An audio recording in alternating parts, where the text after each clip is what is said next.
So, hello my dear students, Jai Hind. As you all awaited from so long about this lecture, about this most IMP questions of class 10th SS, I get a news from lots of students that you are humbly waiting for this particular video. So I am here for you. मेरा नाम है वत्सल Kansara from ROE coaching classes. Let's begin the lecture. My dear students, इस PPT में जितने भी आप questions दिए गए उसकी 80% पॉसिबिलिटी आने की इस बात की मैं गारंटी देता हूँ। तो मेरे को आप सभी के पास से बहुत सारी न्यूज मिल रही थी कि आप कभी कितने समय से आईएमपी क्वेश्चंस का इंतजार कर रहे हो, तो आज वो लेक्चर लेके आए, दबा के शेयर कर देना। और इस पीपीटी में पर्टिकुलर जो भी क्वेश्चंस है वो हमने बहुत ही एनालिसिस करके बनाए हैं, बहुत ही एनालिसिस करके रखे हैं। इसमें से जो भी बच्चा ये सारे के सारे क्वेश्चंस लर्न कर लेगा, वो मैं गारंटी देता हूं कि वो कभी फेल नहीं होगा, वो असेसमेंट फेल ही नहीं हो सकता। अगर उसने इतने क्वेश्चंस करके भी एग्जाम में गया ना, आपने कुछ नहीं पढ़ा, कुछ भी नहीं पढ़ा, सिर्फ इतने क्वेश्चंस कर लोगे, ठीक है। सभी को नहीं, जो रैंकर जिसका टारगेट बहुत हाई है उनको ये नहीं करना है, उनको सिर्फ इतने क्वेश्चंस नहीं करने, ये तो करने हैं, इसके ऊपर ज्यादा हाईलाइट करना है, बस इसको ज्यादा वापस रिवीजन करना है, इसको परफेक्टली पढ़ना है, ठीक है। कॉमा फुल स्टॉप के हिसाब से पढ़ना है। कॉमा फुल स्टॉप हिसाब मतलब समझते हो ना, A to Z डिटेल्स आपको आनी चाहिए, ठीक है। If your target is A1, so let's begin the lecture. So let's begin with 4 marks questions। 4 marks के लिए कौन कौन से क्वेश्चंस आएंगे, और हाँ, इस वीडियो में हमने सिर्फ 4 मार्क्स के क्वेश्चन और 3 मार्क्स के क्वेश्चन ही रखे। 2 मार्क्स के लिए हम लोग अलग से वीडियो बनाएंगे, ठीक है। तो बात करते हैं 4 मार्क्स के क्वेश्चंस की। कितने चैप्टर रहेंगे 4 मार्क्स के लिए? 4 चैप्टर रहेंगे। चैप्टर नंबर 15, चैप्टर नंबर 5, 10, 17 और 21, ठीक है। तो इसमें से कौन कौन से क्वेश्चंस रहेंगे उसके ऊपर डिस्कशन करते हैं, और मैं आपको ये भी बताऊंगा कि मैंने ये पर्टिकुलर क्वेश्चंस क्यों सिलेक्ट किए हैं, ठीक है। हमारा किस तरीके से एनालिसिस रहता है, ठीक है। तो पहला जो क्वेश्चन रहेगा science and medicine and surgery, आपको पता होगा, ठीक है। और inventions of Aryabhatta in mathematics, inventions of Aryabhatta in mathematics, वो तो आपको ठीक से पढ़ना ही है, लेकिन पूरा मैथमेटिक्स भी आपको साथ में पढ़ लेना है। और केमिकल लो मतलब केमिस्ट्री, ठीक है। थर्ड क्वेश्चन रहेगा एस्ट्रोलॉजी और एस्ट्रोनॉमी। अभी ये क्यों सिलेक्ट किया, आपको पता होगा 2025 में पूरा यही चला है, एस्ट्रोटॉक पे आओ ना महाराज, एस्ट्रोटॉक पे आओ ना महाराज तो उस हिसाब से हमने अलग अलग क्वेश्चंस ऐड किए हैं, ठीक है।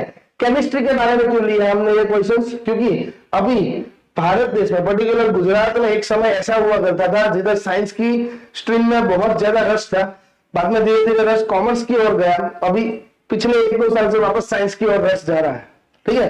पूरी की पूरी भीड़ साइंस की ओर वापस जा रही है, इसलिए केमिस्ट्री ऐड किया है। मैथमेटिक्स तो आपको पता ही है, आर्यभट्ट जिन्होंने पूरे वर्ल्ड में कितनी सारी चीजें इंडिया के थ्रू प्रोवाइड की गई, मतलब इन्वेंशन आपको पता ही होगा, ठीक है। चलो चैप्टर नंबर 10 इंडियन एग्रीकल्चर। तो सबसे मोस्ट इंपॉर्टेंट क्वेश्चन है types of farming, technical reforms, ठीक है। टेक्निकल रिफॉर्म्स पढ़ ही लेना। ग्रीन रिवॉल्यूशन, पैडी और व्हीट, इन दोनों में से मैक्स टू मैक्स पॉसिबिलिटी है ये साल के पेपर में आने की। फिर रहेगा role of agriculture in Indian economy. ये ऐसे क्वेश्चंस को बच्चे बहुत ही नेग्लेक्ट करते हैं, ठीक है। तो ये जो क्वेश्चन रहेगा role of agriculture in Indian economy, ये मोस्ट आईएमपी रहेगा। वैसे तो 5 बार मोस्ट आईएमपी है, लेकिन मेरे को इस बार लग रहा है कि ये इस बार इसकी सबसे ज्यादा पॉसिबिलिटी है आने की, ठीक है। चैप्टर नंबर 17 बात करते हैं economic problems and challenges, poverty and unemployment. So poverty ratio in India, कि इंडिया में कौन कौन सी पॉवर्टी होगी। अगर आपको विजिबल नहीं हो रहा तो आपके लिए जूम कर रहा हूं, ठीक है। थोड़ा ब्लर आ चुका है, कोई बात नहीं, we will adjust it, okay. So first question है पॉवर्टी इन इंडिया, ओके। दूसरा poverty alleviation programme. Poverty alleviation programme में आपको क्या करना है, मैं आपको एक शॉर्ट तरीका दिखाता हूं जिसकी वजह से आप 4 में से 4 मार्क्स अचीव कर पाओगे। आपको क्या करना है, 14 के 14 पॉइंट्स लर्न कर लेना, 13, 14 जितने भी पॉइंट्स है उतने आपको लर्न कर लेना, ठीक है। पहला पेज जो होगा आंसर शीट में आपको पूरे के पूरे 14 पेज 14 पॉइंट्स लिख देना, और बाद में उसमें से कोई भी 8 टाइप्स आपको एक्सप्लेनेशन करने हैं, ठीक है। तीसरा क्वेश्चन रहेगा टाइप्स ऑफ अनएम्प्लॉयमेंट। आपने हमारे वीडियो में भी देखा होगा, अनएम्प्लॉयमेंट तो सब जगह पे होता है, लेकिन भारत देश में टाइप्स ऑफ अनएम्प्लॉयमेंट होते हैं, ठीक है। बहुत अलग अलग प्रकार के अनएम्प्लॉयड लोग होते हैं। Proposals of unemployment in India, ठीक है। ये क्वेश्चन बहुत रेयरली पूछा है बोर्ड में, ठीक है। हमने एकदम लिमिटेड क्वेश्चन दिए, आपको ये तो नहीं पढ़ने हैं, बाद में दूसरे भी पढ़ने हैं, ठीक है, टाइम मिले उसके हिसाब से आपको मैनेज करना है, पहले इनको प्रायोरिटी दे दी। ओके, चलो जो लास्ट चैप्टर रहेगा 4 मार्क्स का वो रहेगा chapter number 21 social changes, rights of child, ठीक है, बच्चों के कौन कौन से अधिकार है, protections for the Elder and helpless people. ये क्वेश्चंस को बहुत ही नेग्लेक्ट किया जाता है बच्चों के द्वारा, ठीक है, क्या क्या प्रोटेक्शन स्कीम्स गवर्नमेंट ने बनाई है एल्डर पीपल्स के लिए, बुजुर्ग के लिए, law regarding right to free and compulsory education RTE, ठीक है, आरटीई के ऊपर आपको डीप में लर्न करना है, remedies for the abolishing child labour, child labour को एबॉलिश करने के लिए कौन कौन सी रेमेडीज प्रोवाइड की गई है वो करना है, ठीक है। आगे बढ़ते हैं, मैंने चार पांच क्वेश्चन लिए, ज्यादा लिए ही नहीं है, ठीक है, बस आपको पढ़ना है, फटाक से रिवीजन करना है और लिख के आ जाना है, ठीक है, और वापस आके अगर इसमें से आए तो कमेंट सेक्शन में आके वापस थैंक यू बोलना है, ठीक है, और अपने दोस्तों को भी वीडियो शेयर कर देना। चलो अभी बारी आएगी 3 मार्क्स के क्वेश्चंस की। 3 मार्क्स के क्वेश्चंस में चैप्टर नंबर है 3, 4, 8, 16, 18 और 19, 3 मार्क्स के। तो पहला जो चैप्टर है, ये चैप्टर्स मैंने दिए 3, ओके, तो पहला चैप्टर्स के ऊपर आते हैं, डिटेल क्वेश्चनिंग के ऊपर आते हैं 3 मार्क्स के। तो पहला रहेगा culture heritage of India, culture and architecture. तो पहला रहेगा केव्स ऑफ गुजरात, गुजरात के केव्स, मैंने लास्ट वाले वीडियो में भी बताया था उसके बारे में, उसके ऊपर हमने एक बहुत ही अच्छा शॉर्टकट मेथड रखा हुआ है जिसको मैनिमोनिक मेथड बोलते हैं कि केव्स ऑफ गुजरात किस तरीके से शॉर्ट टर्म में याद की जाए। कुछ 8 प्रकार की केव्स है, ठीक है, एकदम इजी वे में बताया, कोई भी बच्चा लर्न कर सकता है, एकदम इजी वे में 8 टाइप की केव्स। उसको नेग्लेक्ट करते थे बच्चे की ये तो बहुत बड़ा है, ये तो पूछने की संभावना ही नहीं है, ठीक है, ये नेक्स्ट टू नेक्स्ट पॉसिबिलिटी लग रही है कि इस साल के क्वेश्चन पेपर में आ सकते हैं ये क्वेश्चंस। दूसरा, write about Lothal and Dholavira, as you know this both place are belong to Gujarat, तो उसकी भी ज्यादा पॉसिबिलिटी है। और हमने एक चीज ये भी एनालिसिस की है कि आप देखना जितने भी साल के आप पेपर लोगे ना, प्रीवियस ईयर पीवाईक्यूज लोगे, उसमें आप एक चीज नोट करना कि गुजरात के रिलेटेड जो भी क्वेश्चंस होते हैं वो ज्यादा पूछाते हैं, ठीक है। क्यों ऐसा? क्योंकि ये एग्जाम आप किसकी दे रहे हो, कौन से बोर्ड की दे रहे हो, गुजरात बोर्ड की, तो उसके रिलेटेड ज्यादा क्वेश्चन आते हैं, ठीक है। Next to next 3 to 4 question हर साल उठता रहता है, यहाँ पे एमसीक्यू के फॉर्म में, क्वेश्चन आंसर्स के फॉर्म में। तो थर्ड क्वेश्चन रहेगा right about linear sketch of temple and stupa, इसको भी बहुत नेगलेक्ट किया जाता है क्योंकि वो येलो बॉक्स में आता है ना, ये वाला क्वेश्चन है ना तो ये इस बार पढ़ के जाना, ठीक है, ज्यादा पॉसिबिलिटी इन दोनों में से एक के आने की। कौन सा? टेंपल और स्तूपा का जो लीनियर स्केच है, किस तरीके से उनका आर्किटेक्चर रहता है, okay. Right about pillars of Sarnath and gives other name of stupa which was made by king Ashoka. आपको पता है 5 स्तूपा बनाए गए थे अशोका के द्वारा, उसके ऊपर आपको सिर्फ नाम लिखने रहेंगे और सारनाथ के ऊपर लिखना रहेगा डिटेल में, ठीक है। चैप्टर नंबर 4 की ओर बढ़ते हैं, Nalanda Vidyapeeth, write about the Tamil literature, ये नया क्वेश्चन है। ये जो वीडियो देख रहा है उसमें से 90% बच्चों ने, सॉरी 80% बच्चों ने ये नहीं पढ़ा होगा तमिल लिटरेचर के बारे में। राइट अबाउट तक्षशिला यूनिवर्सिटी, ठीक है। राइट अबाउट वेदास, वेदास में आपको अगर ऐसा क्वेश्चन आए तो आपको चार वेदास के डिटेल में लिखना है, डिटेल में एक्सप्लेनेशन देना है, ओके। नेचुरल रिसोर्सेज की बात करेंगे तो define soil erosion and measure to prevent soil erosion, explain different types of resources. Types of resources में आप देखोगे ना कुछ 2 ब्लॉक्स दिए, 3 बॉक्स दिए हुए हैं आपकी टेक्स्ट बुक में, ठीक है। उसमें अकॉर्डिंग टू फूड रिसोर्स वो वाला क्वेश्चन नहीं है, ये कौन सा वाला है, जो नेक्स्ट 2 है ना, रिसोर्स अकॉर्डिंग टू डिस्ट्रीब्यूशन, फिर वो ओनरशिप वाला होगा, आपको पता होगा, वो दोनों ब्लॉक आपको कर लेना, ठीक है, दोनों बॉक्स आपको कर लेना। जो detail information about types of soil, ठीक है, राइट और detail information about types of soil, 8 types की सॉइल है वो भी आपको लर्न कर लेनी है। Define soil conservation and remedies of soil conservation, okay. Chapter number 16 की बात करते हैं, economic liberalisation and globalisation, right about sustainable development.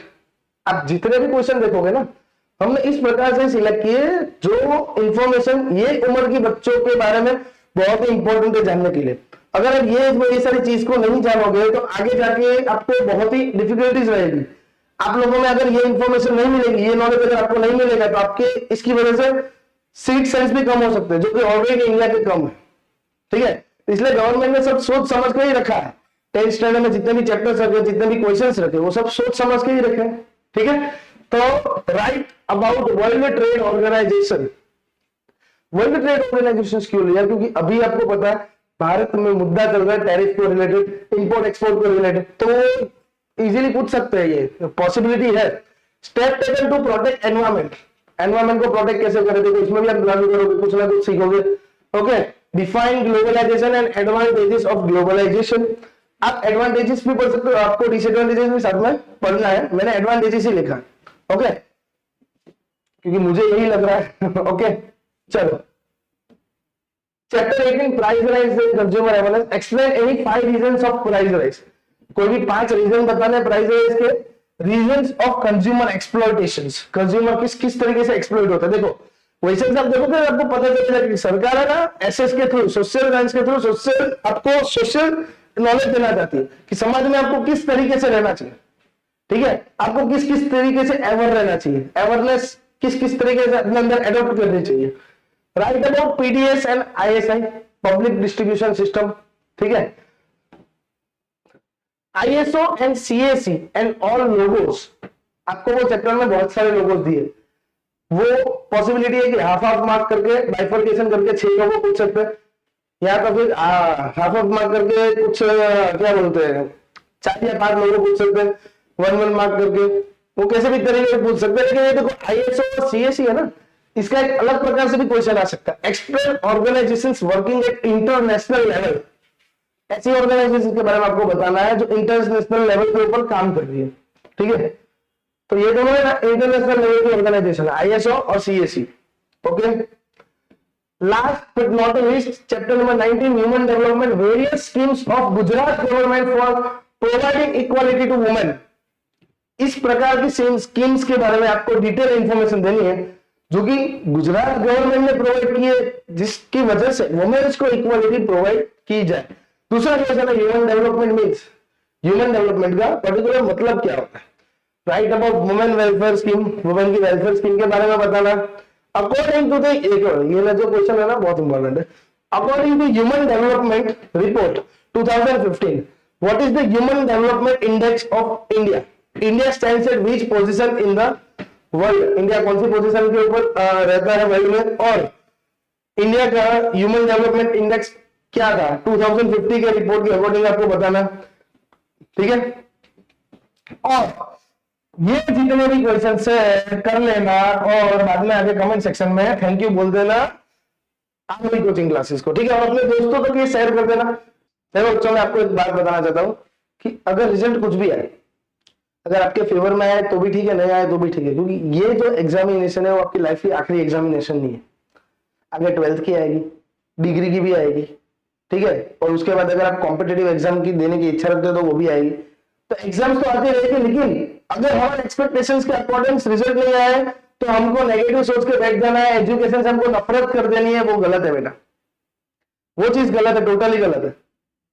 कुछ भी हो जाए, कुछ भी हो जाए, आपको अगर इतना हारते हो ना तो दूसरी बार डबल मेहनत करनी है, फिर आपको जो मजा आएगा ना वो मजा पहले वाली प्रिपरेशन में नहीं आएगा, इसकी मैं गारंटी देता हूं, ठीक है। Thank you so much, Vatsal Kansara from ROE coaching classes. जय हिंद।